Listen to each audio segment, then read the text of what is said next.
창세기 47장 13절로 31절 말씀 가지고요, 당신은 축복의 사람 두 번째 이야기를 함께 나누도록 하겠습니다. 오늘 본문은요 사실 조금 어색합니다. 왜냐하면은 지난주에 보면은 야곱이 바로를 축복하고 궁중에서 바로를 만나는 장면이 나오다가 갑자기 기근에 대한 이야기, 요셉의 토지 정책 이야기가 등장하기 때문입니다. 그래서 자유주의 신학자들은요 이 본문을 보면서 이것은 아마도 후대 사람들이 이렇게 삽입해 놓은, 그러한 후대 사람들이 만들어 놓은 이야기일 것이다 라고 말하기를 좋아합니다. 하지만 그렇지 않습니다. 이 저자인, 창세기의 저자인 모세가 이러한 조금 독특한 구조를 통해서 말하고자 하는 바가 무엇인가, 잠시만 살펴보면은 그 의미를 알 수가 있습니다. 지난주에 어떤 일이 있었습니까? 지난주에는 바로 야곱이 이 바로라는 그 위대한 왕을, 그 한낱 목동의 목자에 불과한 야곱이 들어가서 바로를 축복하는 장면이 있었습니다. 바로 영적으로 야곱이 바로보다 훨씬 우위에 있고 바로 그 하나님의 축복을 받은 사람으로서 그 축복을 전달하는 그러한 사람이 되었다라고 말씀을 드렸습니다. 오늘 본문은요 또 이어서 바로가 이스라엘 사람들에게 모든 고센 땅에 있는 람셋이라는 좋은 땅을 주는 듯 하지만 사실은 바로가 이스라엘 백성들에게 그 땅을 주는 것이 아니고 누가 바로에게 애굽의 전 땅을 주고 있습니까? 오늘 요셉이 애굽에 있는 온갖 땅을 다 사들여 가지고 바로에게 주고 있습니다. 그러니까 누가 더 큰 자이겠습니까? 사실은 보이지 않는 손, 그 제2인자로서 실권을 쥐고 있는 자가 바로 요셉임을 보여주는 것입니다. 바로 이것이 오늘 본문이 말하고자 하는 축복의 사람의 모습입니다. 다시 한번 자세히 그러한 축복의 사람은 어떠한 모습의 사람인지를 오늘 본문을 통해서 다시 한번 두 번째 그 이야기를 살펴보도록 하겠습니다. 먼저 오늘 본문을 간단히 좀 살펴보면요, 기근이 더욱 심해졌습니다. 그 앞으로 5년 정도가 남았는데요. 그때 이 요셉의 영향력은요, 그 기근이 5년 남은 이때 이 애굽의 온 땅뿐만 아니라 가나안 모든 땅에까지 미치고 있습니다. 오늘 13절, 14절, 15절 보니까요, 가나안 땅이라는 단어가 이 세 절에 계속 연달아 나오고 있습니다. 3회 반복적으로 애굽과 가나안 땅, 애굽과 가나안 땅이라고 나오는 것은 그 기근의 모든 영향력이 그 지역에 있는 모든 땅에 미쳤던 것뿐만 아니라 또 요셉의 영향력 역시 그 주변의 모든 땅에 미치고 있음을 보여주고 있습니다. 그래서 첫 번째로 이 요셉이 어떤 정책을 펴냐면요, 그들의 돈을 받고 양식을 줍니다. 그리고 그 거두어들인 돈을 모두 다 바로에게 줬다라고 얘기해요. 이 칼빈 목사님은요, 우리 장로교 창시자 칼빈은요, 이 장면을 보면서 이것을 구태여 기록한 이유는 요셉이 정직하게 모든 돈을 바로에게 줬다, 성실하게 줬다라는 것을 언급하기 위해서 기록했다고 보고 있습니다. 저도 그렇다고 생각을 합니다.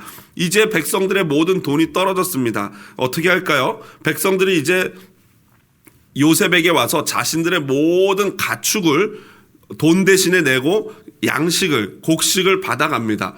여러분, 이 모든 가축을 이 바로에게 대신 냈다면은 이게 어느 집이 더 잘 되는 일이 벌어질까요? 이 가축을 보는 일을 누가 하고 있습니까, 지금?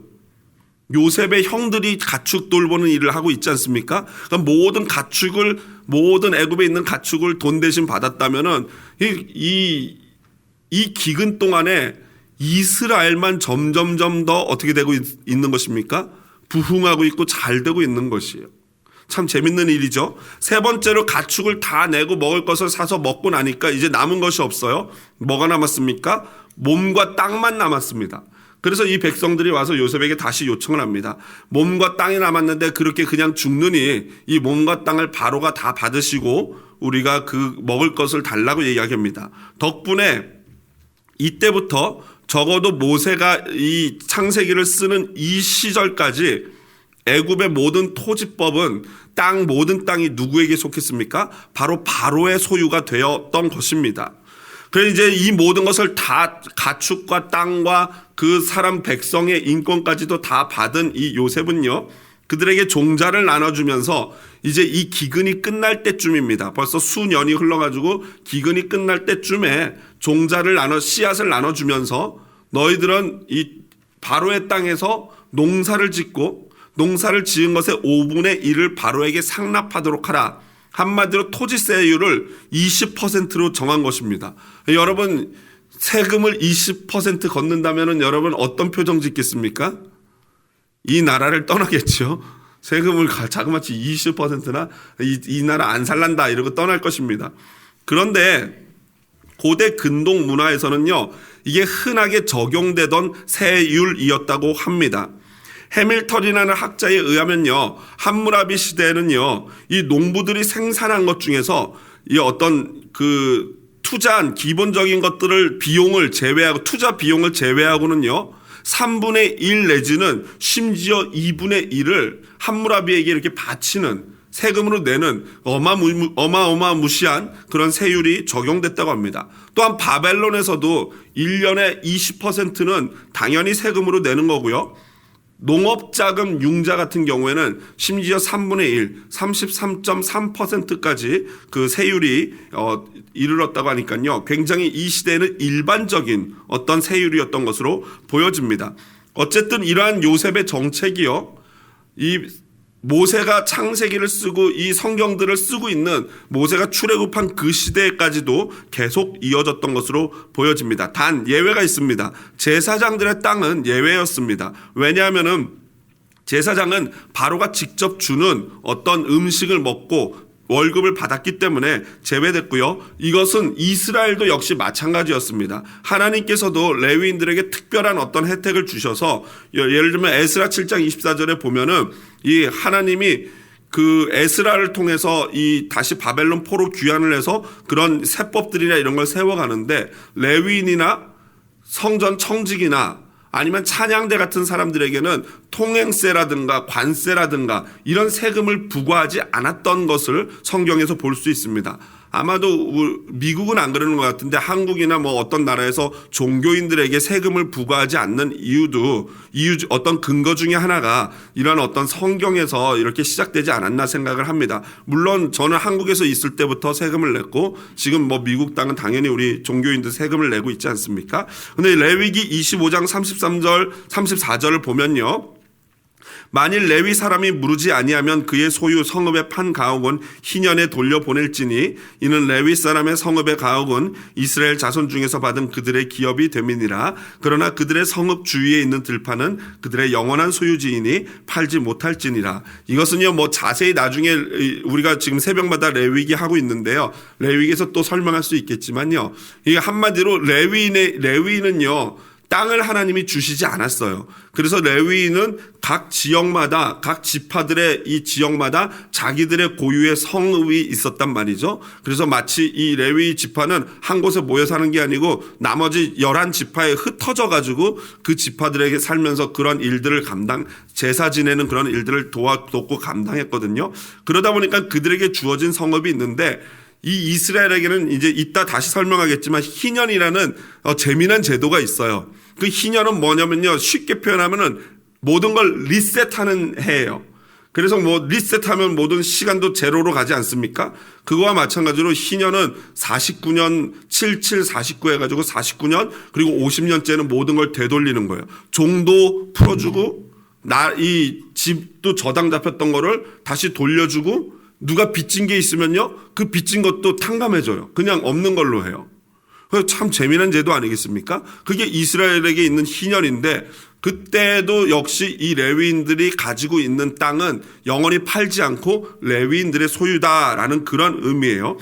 여하튼 이런 재미난 제도가 있는데 지금 오늘 본문을 보면서 저는 이 요셉 같은 사람이 지금 딱 우리나라에 또는 이 미국에 필요한 그런 지혜로운 지도자가 아닌가 생각을 합니다. 여러분, 가난은 나라님도 해결하지 못한다라는 말 들어보셨죠? 이 가난의 문제만 해결할 수 있다면, 경제적인 문제만 해결할 수 있다면 그 사람은 진짜 위대한 지도자로 등극할 것입니다. 오늘 요셉이 그러고 있지 않습니까? 여러분, 그런데 제가 이 땅에 있는 정치 체계나 경제 체계를 보니까요, 완벽한 것이 있습니까? 없습니까? 없어요. 다 뭐 나름대로 이 이론들을 피고 하지만 완벽한 경제 체계나 정치 체계가 없습니다. 아니 어떻게 바꿔 말하면요, 사실 각 정치나 경제 그 사상이나 체계가 주장하는 얘기들을 가만히 들어보면은 아니 하나도 나쁜 얘기가 하나도 없어요. 다 옳은 얘기고 다 백성들을 잘 살게 하고 도와주려고 하는 그러한 목적과 사상을 가지고 있더라고요. 예를 들면 우리 자유민주주의 그 위대함이 어디 있습니까? 국민에게 주권이 있다는 거 아닙니까? 그리고 개인의 자유와 권리를 보장하는 것, 그것이 이 자유민주주의의 꽃이고 굉장히 위대함인데, 여러분 우리 이 각자 개인에게 주어진 자유와 권리를 가지고 우리 인간은 무엇을 합니까? 성경에 보니까 그 개인에게 주어진 자유와 권리를 가지고 이 수많은 사람들이 모여가지고 예수 그리스도를 십자가에 못 박으라고 소리침으로 말미암아 예수님을 십자가에 못 박았어요. 여러분 이 아무리 좋은 어떤 사상과 체계가 있다고 하더라도요, 죄성을 가진 인간이 그것을 펼쳐내는 데 있어서는요, 그 아름다운 정신과 사상을 망가뜨리기가 일쑤입니다. 예를 들면 또 우리 민주 자본주의에 살고 있지 않습니까? 민주 자본주의의 정의를 저도 이 뭐 사회 체계 뭐 정치 체계 잘 몰라요. 그래서 어제 설교 준비하면서 좀 이렇게 막 뒤져봤더니 이 머리가 좋지 않아서 잘 이해는 못 하겠는데, 민주 자본주의 정의를 인터넷에서 이렇게 하고 있더라고요. 투명한 시장 경제 및 자본주의 사회를 기반으로 한 민주주의 통치 체계를 주장하는 사상이다.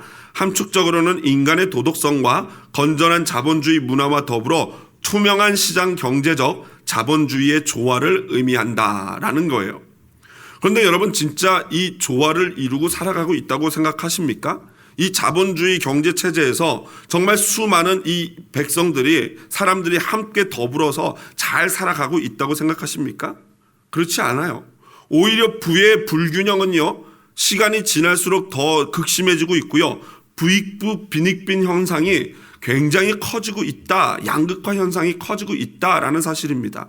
2014년도 2월에 있었던 여러분 송파 새 모녀 사건 아십니까? 기억하십니까? 송파는 우리 한국에 있는 잠실 쪽에 있는 동네 아닙니까? 송파구. 거기서 새 모녀가 이 자살하는 사건이 있었어요. 사진 한번 볼까요? 새 모녀가 굉장히 힘들고 어려운 생활 가운데 어떻게든지 끝까지 굳건히 이겨나가려고 열심히 살았는데, 이 사람들이 이제 그 극빈자 그 지원 신청을 했대요. 그런데 그 도움을 나라에서 받지 못했대요. 그 이유가 뭔지 아십니까? 그 이유가 한 번도 공과금을 밀리지 않고 잘 냈다는 게 그 이유래요. 그러니까 차라리 안 내고 버티고 내가 쓰고 싶은 거 먹을 거 먹고 살았으면 오히려 도움을 받을 수 있었는데, 보니까 세금 밀린 것도 없고 전기세 이런 거 꼬박꼬박 잘 내니까 당신은 이 대상에 해당이 되지 않는다는 거예요. 그래서 너무 절망해가지고 이분들이 새 모녀가 보니까 진짜 성실히 살았더라고요. 어떻게든지 나라에다 폐를 안 끼치고 그러지 않으려고 살다 못해가지고 결국에는 새 모녀가 극단적인 선택을 했는데, 저는 우리나라에서 번개탄을 없애버리고 싶어요. 맨날 이런 사건 보면요, 번개탄으로 꼭 생을 마감하더라고요.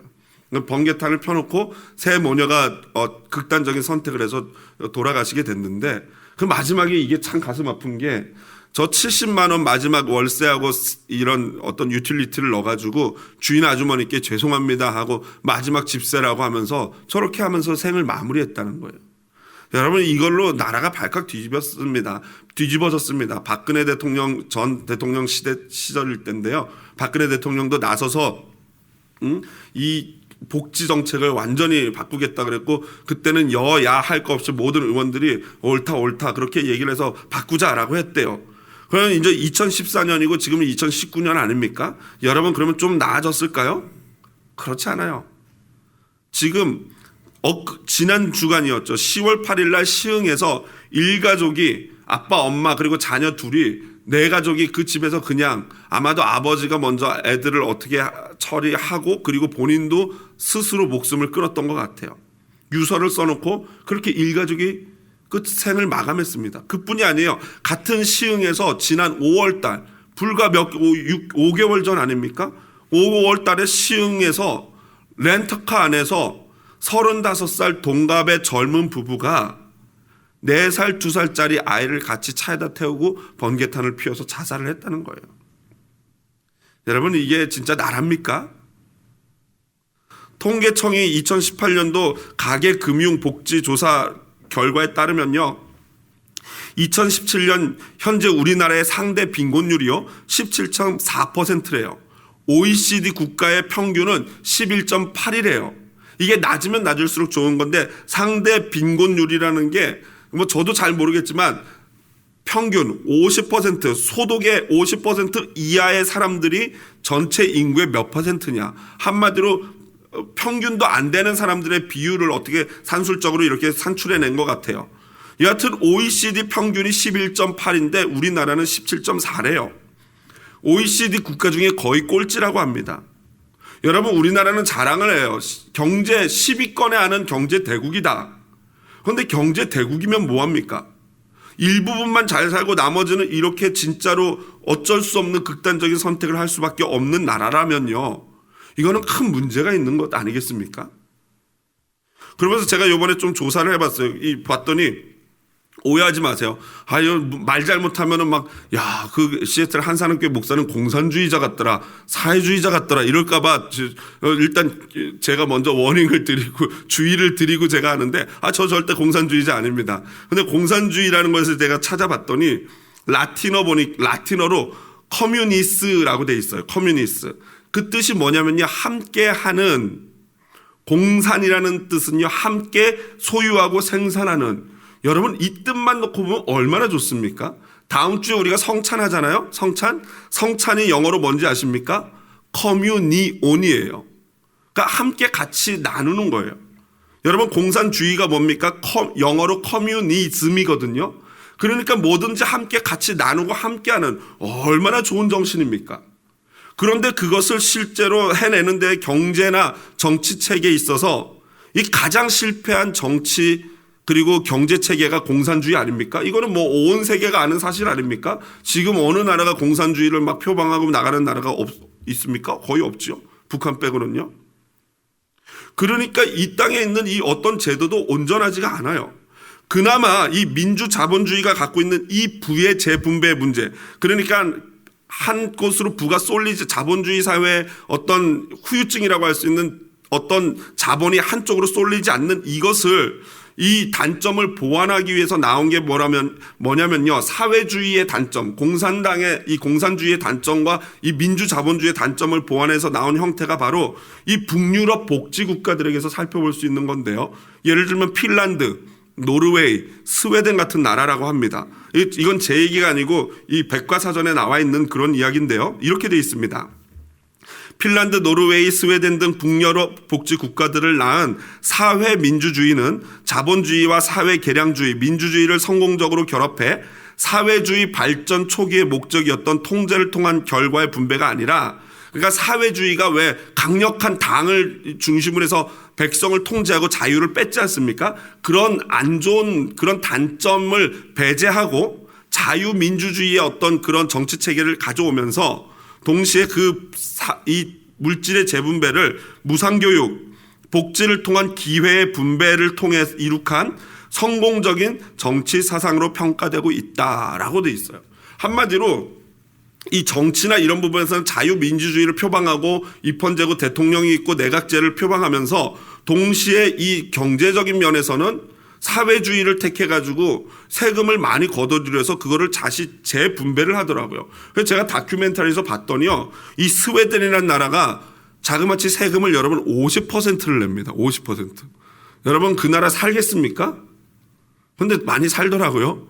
우리도 그 나라 제품 많이 사용합니다. 뭔지 아십니까? 아이케아. 아마 집에 한두 개 정도 가구가 있을 텐데요. 아이케아가 바로 스웨덴에서 나온 기업 아닙니까? 여러분, 볼보라는 좋은 차 있지 않습니까? 그것도 스웨덴 기업이에요. 한마디로 그 50%의 세금을 내면서 그걸 가지고 무상 교육, 무상 의료, 무상 노인 복지를 한다는 거예요. 그러니까 사람들의 인식이 이걸 내면은 나중에 내가 다 돌려받는 거예요. 그래서 학교 등록금 내는 것도 없고요. 병원을 가도 어느 정도만 내기만 하면은 나머지는 다 나라에서 감당을 한다 그래요. 그러니까 노인들이 굉장히 살기 좋은 나라가 되는 거죠. 이 좋은 어떤 모양으로 이루어진다는 거예요. 하지만 그 역시 완전하지는 않습니다. 분명히 그 부분에 문제가 있고 어려움이 있고, 여러분 일단 내가 버는 돈에서 50%를 먼저 낸다는 게, 이 나라에서 이걸 떼간다는 게 얼마나 씁쓸하겠습니까? 여하튼 완전하지 않아요. 그래서 제가 성경을 보면서 완전한 모든 문제에 있어서 여러분 말씀이 해답 아니겠습니까? 말씀에서 해답을 찾는데, 그게 첫 번째가 뭐냐면요, 첫 번째가 뭐냐면 11조 규례예요.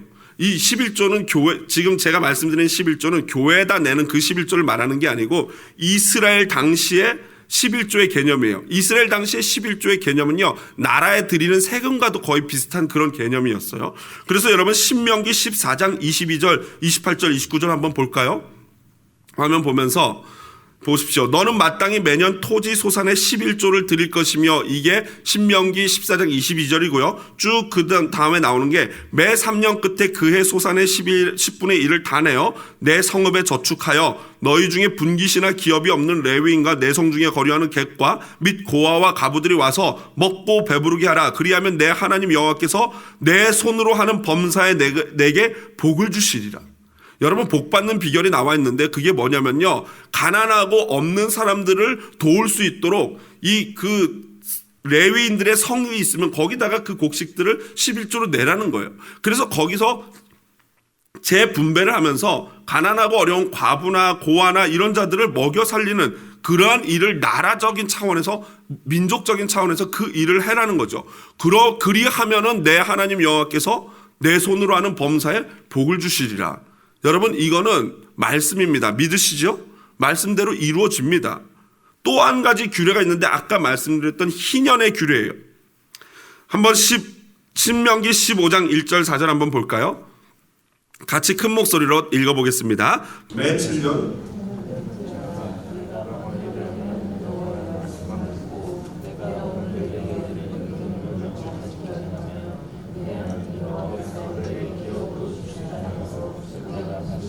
반드시 복을 받으리니 너희 중에 가난한 자가 없으리라. 나라님도 어쩔 수 없는 가난의 문제를 해결하는 방법을 하나님이 분명히 알려주셨어요.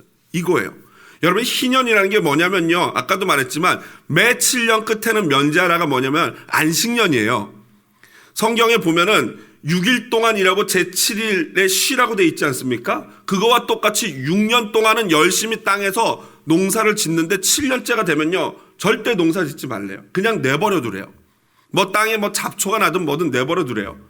절대 갈지도 말고 내버려 두고, 그 7년이 끝나고 나면 다시 밭갈이를 해가지고 하는데, 여러분, 이것이 얼마나 지혜로운 방법이냐면요, 그 내버려 두는 걸로 말미암아 땅이 어떻게 됩니까? 다시 기운을 회복해요. 땅도 영양분이 있어서 영양분을 통해서 그 나무나 이 곡식들을 자라게 하는데, 6년 동안 하면 땅에 있는 기운이 다 빠져나갑니다. 여러분, 아마 집에서 소장농 하시는 분들 아실 거예요. 땅에다가 비료 주고 왜 거름 주지 않습니까? 그 이유가 그거거든요. 그런데 이 7년째를 쉬고 나면은 땅에 다시 회복하는 거예요. 그리고 재밌는 게 그 7년을 7번 반복해요. 7, 7, 49년이 되잖아요. 그러면 49년째하고 50년째를 2해를 쉬게 돼 있어요. 1년 반 정도를 쉬는 거예요.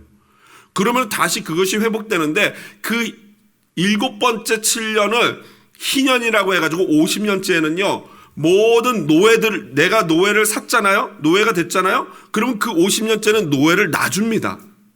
그런데 그 노예가 자유인으로 풀어주는데, 노예가 나는 주인님이 너무 좋아요, 평생 주인님의 노예를 할 거예요 라고 하면은, 그 노예를 데려다가 어떻게 하냐면요, 그 집에 있는 문기둥에다가 이 귀를 대고 송곳으로 빵 하고 구멍을 뚫습니다. 그러니까 귀걸이 하신 분들은요, 귀 뚫으신 분들은 지금 누군가의 노예이신 거예요. 주님의 노예이시기를 부탁을 드립니다. 이 패션의 노예가 되시면 안 되고 주님의 노예가 되셔야 돼요. 그래서 그렇게 되면 평생 노예인 거예요. 그러나 그렇지 않을 경우에는 자유인으로 놔주는 거예요. 땅도 마찬가지입니다. 되게 재밌어요. 토지법이요, 50년 전에 땅을 사면 50년치 땅값을 치르고 사요. 그런데 49년 되면은 1년치 깎고 사요. 그래서 점점 깎여가지고 마지막 희년 되기 5년째 땅을 사면 그 땅값이 얼마겠어요? 헐값이죠. 왜냐하면 그때 산 다음에 다시 그 땅을 어떻게 해야 돼요? 돌려줘야 되기 때문이에요. 여러분, 이 제도를 하면은 이 땅에 가난한 사람이 있을까요, 없을까요? 절대 없죠. 평생 노예가 있을까요, 없을까요? 절대 없죠. 물론 본인이 원해서 평생 노예하겠다는 사람은 있을 수 있겠지만, 이게 하나님의 법이 무시무시 놀라운 겁니다. 이 하나님 말씀, 만약에 이대로 모든 전 세계 사람들이 만약 이대로만 행한다면요, 너희 중에 가난한 자가 없으리라. 또 신명기 15장 11절 이렇게 나와 있습니다. 신명기 15장 11절, 땅에는 언제든지 가난한 자가 그치지 아니하겠으므로 내가 내게 명령하여 이르노니 너는 반드시 내 땅 안에 내 형제 중 곤란한 자와 궁핍한 자에게 내 손을 펼칠지니라. 이미 알고 계셨어요. 이 땅에 어떻게 해도 가난한 자가 그치지 않을 것이다. 왜 그래요? 인간의 욕심 때문이에요. 그러니까 그러지 말고 반드시 내 궁핍한 자에게 손을 내밀라. 그러면 하나님이 우리 하는 일에 복을 주시겠다고 그랬어요. 여러분, 공산주의 사회주의도 아니고 민주 자유주의도 아닙니다. 진짜 인간이 아름답게 살 수 있는 비결은요, 신정주의예요. 여기서 신정주의라는 것은 하나님의 말씀에 입각하여 자발적으로 순종할 때, 여러분, 인간이요 막 억지로 세금 내게 하고 억지로 막 뺏으려 그러면 신경질 납니다. 그렇지 않습니까? 화가 나고 오히려 줄라 그랬다가도 억지로 뺏으려 그러면 막 싫어지고 오히려 안 주게 돼요. 그런데 하나님이 원하시는 건 자발적인 순종이에요. 말씀에 입각해서 자발적으로 하나님께 순종할 때 우리 가운데, 이 세계 가운데 너희 중에 가난한 자가 없으리라 라는 말씀이 이루어질 줄로 믿습니다. 그래서 제가 이 땅에 이 경제체계 이 모든 거를 회복하고 가난한 자 없앨 수 있는 비결은요, 딱 예수 그리스도 잘 믿으면 될 줄로 믿습니다. 모든 사람 그래서 전도해야 되고 모든 사람이 그래서 예수 잘 믿어야 되는 거예요. 이제 마지막 큰 두 번째로 이 본문에 나타난 축복의 사람은 어떤 사람인가? 결국에는 요셉 같은 경우에는 지난주에도 살펴봤지만 그 영향력을 모든 타인들에게 끼치는 사람이에요. 여러분, 이 그리스도인이 다 대통령 될 필요 없어요. 다 시장 될 필요도 없고 다 무슨 회사의 대표 될 필요가 없습니다. 다만 자신에게 주어진 그 위치에서 묵묵히 지혜롭게 맡겨진 일을 처리하고 감당하면요, 그 영향력을 자연스럽게 끼칠 수 있게 되는 존재가 되는 것이에요. 여러분, 콘돌리자 라이스라는 여성에 대해서 들어보셨습니까? 조지 부시 그러니까 아들 부시 대통령 때 이 미국에서 최초 여성, 최초 흑인, 최연소라는 3개 타이틀을 갖는 여성 국무장관이었어요. 그래서 제가 좀 조사해 보니까 이분이 스페인어, 러시아어, 영어 한 4개 국어를 아주 능통하게 하더라고요. 그런데 대통령은 아니지만 실제로 이분이 세계 모든 이런 어떤 분쟁을 조정하는 분쟁 조정 전문가예요. 그러니까 이 여성이 어떻게 그렇게 됐나 알고 봤더니 독실한 목사님의 딸로 태어났고요.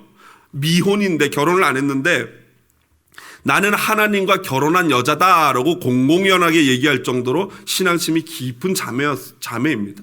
그러다 보니 이 세계에서 가장 영향력 있는 여성으로 손꼽히는 그러한 여성이 됐어요. 실제 대통령은 부시였지만 그 나라의 모든 외교적인 어떤 나라의 업무를 다 담당하는 게 누구였냐면 바로 이 콘디는 애칭인데요. 이 라이스의 애칭인데 콘디, 이 그녀가 그 일을 감당했던 것입니다. 여러분, 오늘 본문에 나오는 요셉도 마찬가지 아닙니까? 그런데 요셉은요, 그 정도가 아니에요. 25절에 보니까 애굽 사람들의 고백을 보십시오. 그들이 이르되 주께서 우리를 살리셨사오니, 살리셨다. 먹고 사는 문제만이 아니라 여기서 말하는 것은 이제 거의 영적인 어떤 의미로 우리가 해석할 수도 있겠죠. 지난주에 이 야곱이 영적인 의미에서 바로를 압도하면서 오히려 바로를 축복했다면은 요셉은요, 그 애굽에 있는 모든 자들에게 생명을 나눠주는, 생명을 안겨주는 그러한 장본인이었다는 것입니다. 바로조차도 창세기 41장 40절에 내가 너보다 높은 것은 왕자밖에 없다라고 고백할 정도로 그 사실을 인정했습니다. 그런 점에서 바로 축복의 사람은 너로 인하여 복을 받는, 다시 말해서 아브라함에게 내가 너를 축복하는 자에게 내가 축복하고 너를 저주하는 자에게 너를 저주하겠다, 이 사람이 바로 축복의 사람인데 그 축복이 결국 뭡니까? 생명이에요. 물질적인 것, 눈에 보이는 것도 있지만 그거보다 더 핵심적인 건 바로 생명을 전해주는 사람, 나로 인해서 사람들이 생명의 기쁨을 누리게 하는 자, 그 자가 바로 축복의 사람이다라는 것입니다. 그런 점에서 요셉은 누굴 닮았어요? 바로 예수님을 닮은 거예요. 모든 만인들에게 생명의 축복을, 생명을 나눠주신 예수 그리스도, 그가 바로 바로 요셉이 닮은 자이고 바로 그리스도인이 바로 그러한 요셉과 예수님을 닮아야 한 줄로 믿습니다. 예수님의 이름, 곧 생명의 그 이름을 전하는 자가 축복받은 사람입니다. 마지막으로 축복받은 사람은요, 가나안을 사모하는 사람입니다. 오늘 야곱의 마지막 생애 147세 고령의 죽음을 감지하고 아들 요셉을 부릅니다. 그리고 아들 요셉에게 이렇게 말합니다. 내가 내게 은혜를 입었거든. 이것은 사실 좀 약간 어색합니다. 왜냐하면은 높은 사람이, 낮은 사람이 높은 사람에게 내가 아버지께 은혜를 입었습니다. 내가 선생님께 은혜를 입었습니다. 이렇게 얘기하는데 아버지인 야곱이 요셉에게 내가 내게 은혜를 입었거든. 이 표현이 무엇일까요? 아마도 이 표현에는요, 요셉의 그 높은 이 애굽의 총리와 그리고 자기의 모든 일족을 살렸던 그 어떤 일을 치하하는 그런 말이고, 동시에 요셉이 꿨던 꿈 중에 해와 달과 별이 절하는 꿈 기억하십니까? 바로 그 장면이 여기 또 이루어지고 있다고 보여집니다.